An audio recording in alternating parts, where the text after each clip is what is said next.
이스라엘 백성들이 약속의 땅에 들어가는 것은 그들이 능력이 있어서 된 일이 아니라 오로지 하나님께서 베푸신 구원의 은혜로 된 일인 줄로 우리는 잘 알고 있습니다. 오직 하나님의 은혜로 된 일, 그것이 바로 구원이죠. 그러나 약속의 땅에 들어간 이후에는 하나님이 주신 이 율법, 언약에 순종하라고 하나님이 명령을 하십니다. 구원을 받는 것은 전적인 은혜로 된 것이지만 그 땅에서 약속의 땅을 받고 나서의 삶은 하나님 앞에서 율법에 순종함으로써 복을 누리는, 그것을 위해서 이 신명기 말씀을 그 땅에 들어가는 자손들에게 전해주고 있는 것입니다. 율법의 순종이라 함은 하나님 백성됨의 정체성이기 때문에 율법의 순종을 통하여 하나님의 백성인 것이 확인되면 하나님이 언약의 축복을 길이 누릴 수 있도록 베풀어 주시겠다, 약속을 주십니다. 그러니까 이 백성들이 약속의 땅에서 이 말씀과 명령과 규례를 잘 지키는 것이 너무나도 중요하고, 또 한 가지 중요한 것이 뭐냐면 그들의 자손들이 이 말씀을 순종할 수 있도록 이 율법을 잘 가르치고 율법 순종을 가르치는 것, 그것이 또 하나의 중요한 일이 되는 것입니다. 우리 20절 말씀을 함께 읽겠습니다.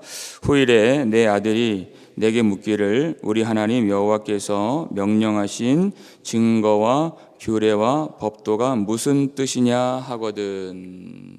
아멘. 광야에서 태어나서 약속의 땅에 들어가게 된 약속의 땅의 첫 세대, 그들은 모세를 통해서 율법을 배웠던 그런 사람들이었습니다.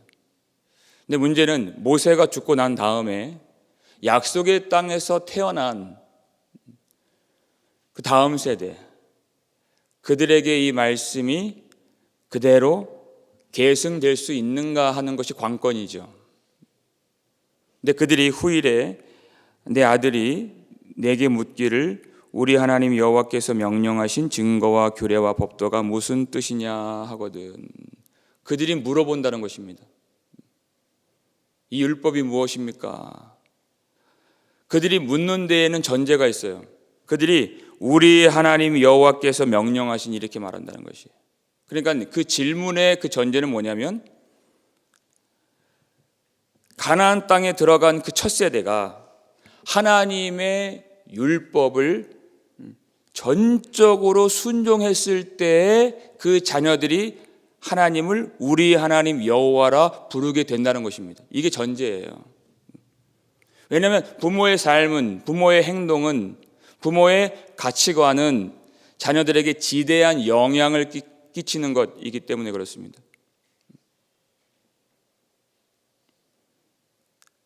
부모가 이 율법을 절대적인 가치로 여기고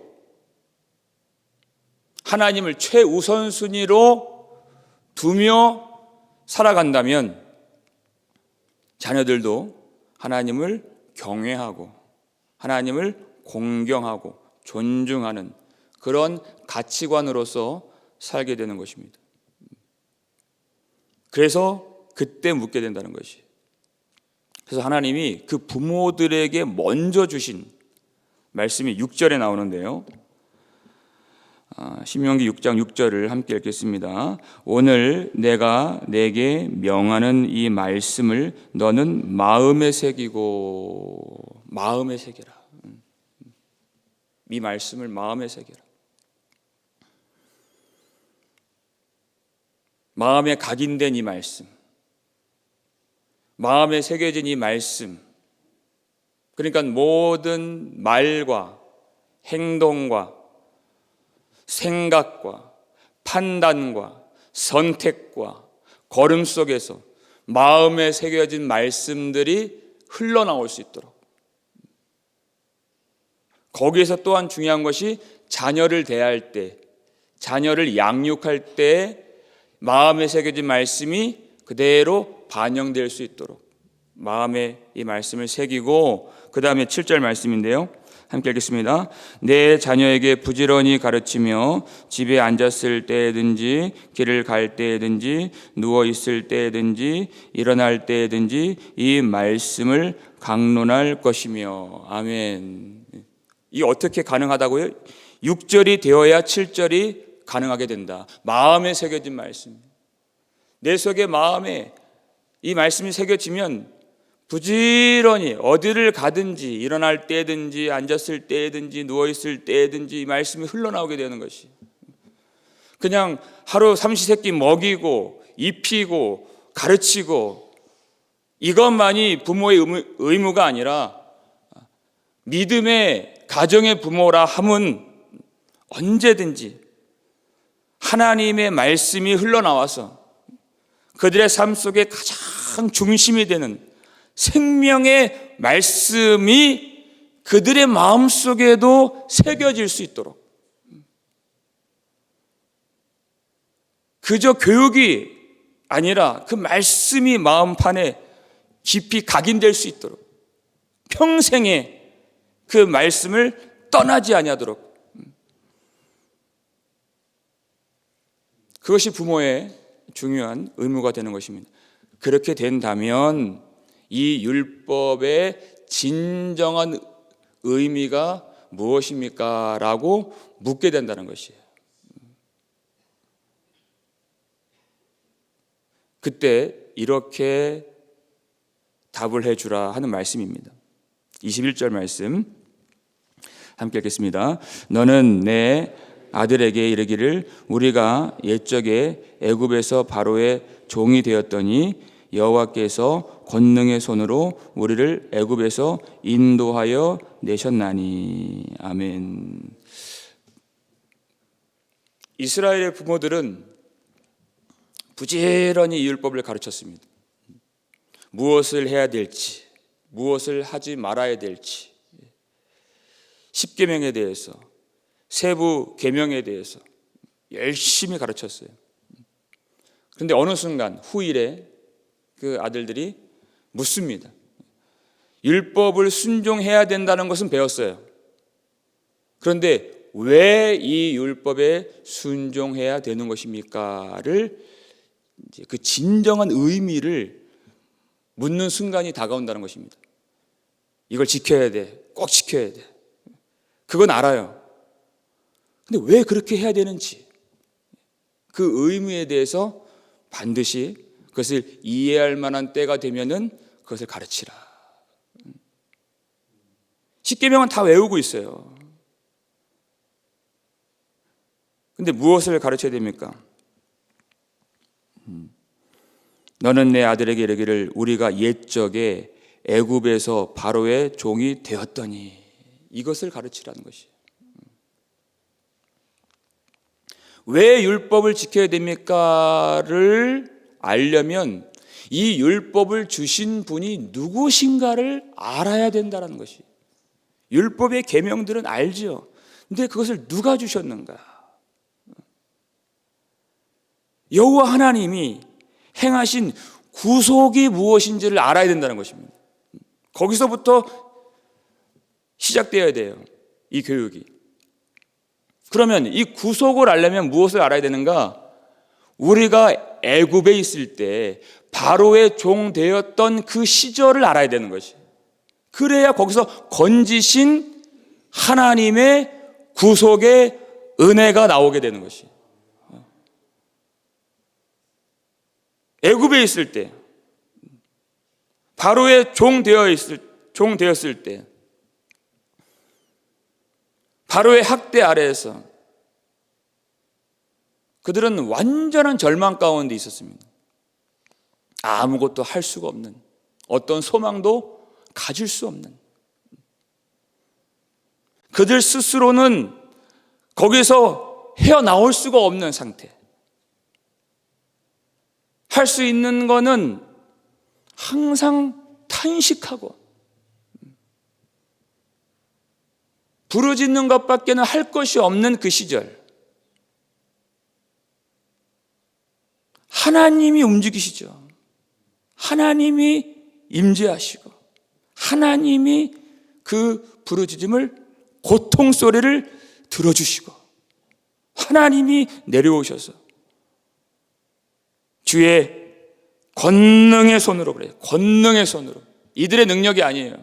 하나님의 권능의 손으로 우리를 애굽에서 인도하여 내셨나니.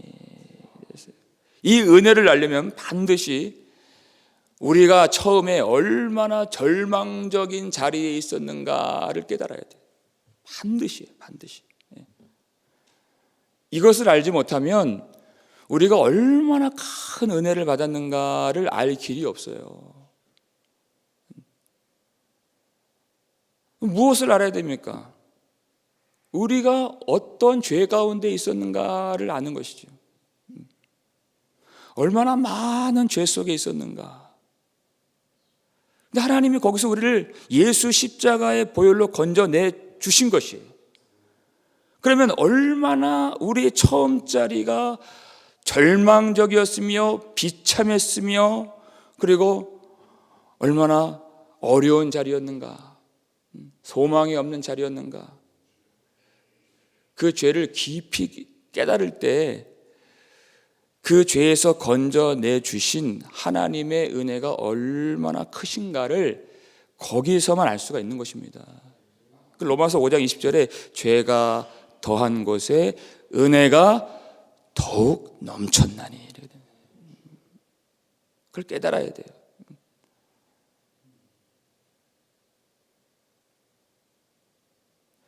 그리고 나서 22절 말씀입니다. 함께 읽겠습니다. 곧 여호와께서 우리의 목전에서 크고 두려운 이적과 기사를 애굽과 바로와 그의 온 집에 베푸시고. 아멘.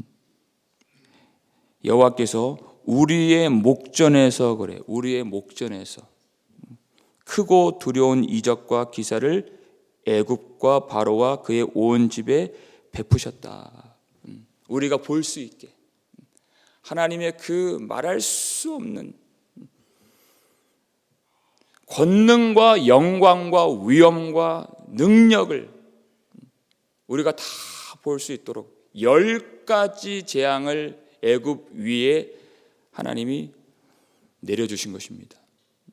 어떤 나라도, 어떤 권세도, 어떤 왕도 하나님의 구원의 역사를 막을 수가 없다. 하나님이 하시고자 하시는 그 일을 막을 수 있는 권세는 이 땅에 존재하지 않는다라는 것을 그들의 목전에서 다 보여주셨어요. 하나님이 보게 하신 것을 마음에 담고서 하나님이 어떠한 능력으로 그 처음 자리에서 인도해 주셨는가를 자녀들에게 그것을 간증하면서 우리 인생 속에 얼마나 놀라운 은혜를 베풀어 주셨는가를 우리 자녀들에게 가르치라 하는 것이에요. 하나님이 얼마나 위대하신 분이신가, 얼마나 선하신 분이신가, 그리고 우리 모든 삶의 길목 그리고 사망의 음침한 골짜기를 지나는 그 지점 속에서 얼마나 크신 은총을 베풀어 주셨고 얼마나 많은 순간 우리를 위험에서 위경에서 건져 주셨는지, 우리를 보호해 주셨는지 그것을 자녀들이 알 수 있도록 약속의 땅에서 태어난 그 자녀들도 그 역사 가운데, 우리 인생 가운데 베풀어 주신 하나님의 그 위대하신 일들에 대해서 다 가르쳐 주라는 것이에요.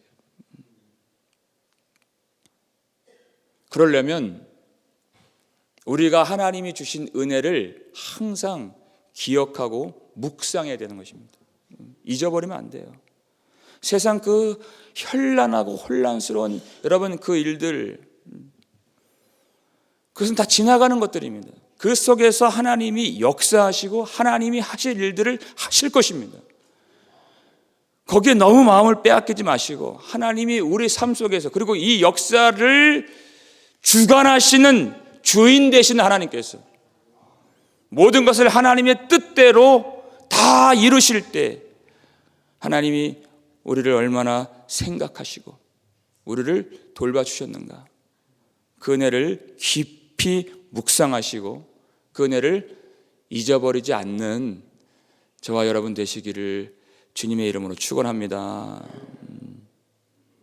우리 23절 말씀 함께 읽겠습니다. 우리 조상들에게 맹세하신 땅을 우리에게 주어 들어가게 하시려고 우리를 거기서 인도하여 내시고. 아멘. 하나님 어떻게 이런 구속의 은총을 베풀어 주셨는가, 그 역사를 성취해 주셨는가. 여기 나오죠. 우리 조상들에게 맹세하신 땅을 우리에게 주어 그랬어요. 그러니까 이 구속의 역사라 함은 하나님이 조상들 아브라함과 이삭과 야곱과 맺으신 그 언약을 하나님이 홀로 성취해 주신 일인 것입니다. 누구도 그 하나님의 언약을 대적하고 막을 수가 없어요. 바로조차도. 하나님이 맺으신 그 언약은 하나님이 반드시 이루시는 그야말로 신실하신 하나님이십니다. 그 뜻입니다. 그 언약을 다 이루시기까지 이 백성들을 광야에서 버리지 아니하시는, 얼마나 많은 순간 대적하고 원망하고 불순종했습니까? 그러나 이 백성들을 고와 같이 내버려 두지 아니하시는 은혜가 풍성하신 하나님이십니다. 아무런 자격이 없는, 잘한 것이 없는 우리를 하나님이 약속하신 대로 언약에 신실하신 하나님께서 그 구원의 여정 속에 우리를 여기까지 인도해 주신 것입니다. 그래서 로마서 5장 8절 보면 우리가 아직 죄인 되었을 때 그리스도께서 우리를 위하여 죽으심으로 하나님께서 우리에 대한 자기의 사랑을 확증하셨느니라 그랬어요. 우리가 아직 죄인 되었을 때, 전적으로 죄의 종 노릇을 할 때, 하나님을 향해서 선한 일을 조금도 할 수 없었던 그 시절에, 하나님도 모르고 하나님의 원수였던 그 자리, 하나님을 향해서 선한 것을 조금도 낼 수 없었던 그 형편이 없는, 정말 쓸모가 없는 벌레와 같은 그런 시절에 오직 하나님이 먼저 사랑하신 하나님, 그 아들 독생자 예수 그리스도를 십자가에 내어 주신 하나님, 그래서 우리를 모든 불법에서 속량해 주시고 우리를 깨끗하게 만들어 주신 하나님, 그 먼저 사랑하신 하나님이, 그 하나님 자신이 우리의 복음이 되신다. 우리의 복음이시다. 그것을 깨달아야 돼요. 율법 순종, 이것을 지켜라, 그것 가지고는 안 돼요. 복음이신 하나님이 누구이신가? 우리에게 어떠한 은혜를 베풀어 주셨는가? 그 복음이신 하나님이 주신 율법인 것입니다. 그것을 알아야 되는 것이에요. 하나님이 누구신가? 우리 24절 말씀인데 읽겠습니다. 여호와께서 우리에게 이 모든 규례를 지키라 명령하셨으니 이는 우리가 우리 하나님 여호와를 경외하여 항상 복을 누리게 하기 위하심이며 또 여호와께서 우리를 오늘과 같이 살게 하려 하심이라. 아멘.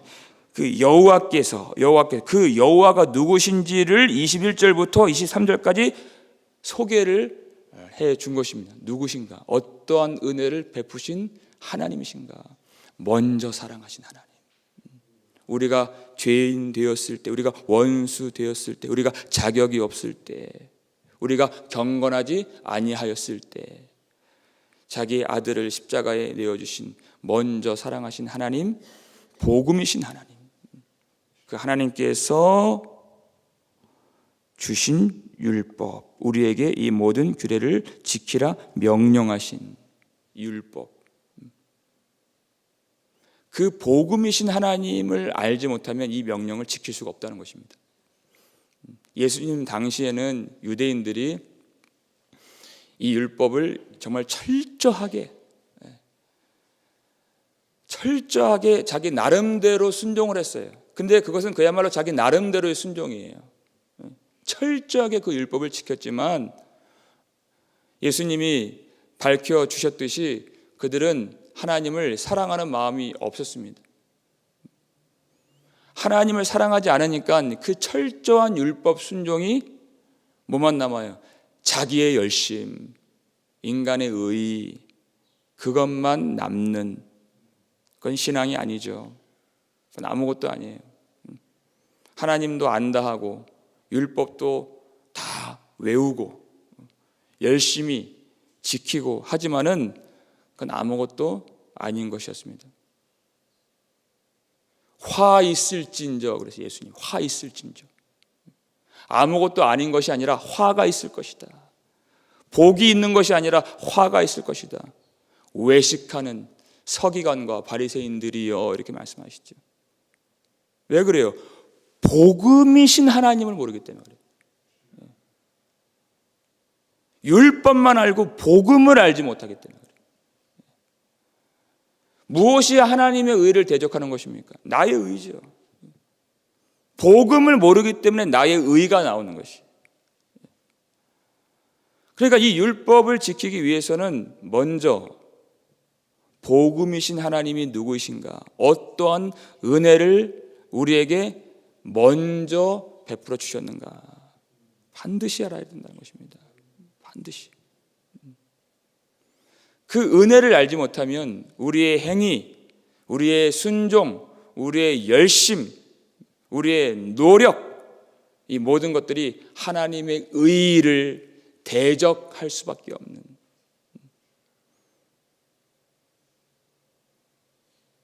그런 우를 범하게 되는 것입니다. 우리 마지막 25절을 함께 읽겠습니다. 우리가 그 명령하신 대로 이 모든 명령을 우리 하나님 여호와 앞에서 삼가 지키면 그것이 곧 우리의 의로움이니라 할지니라. 아멘. 우리의 의로움이니라 할지니라.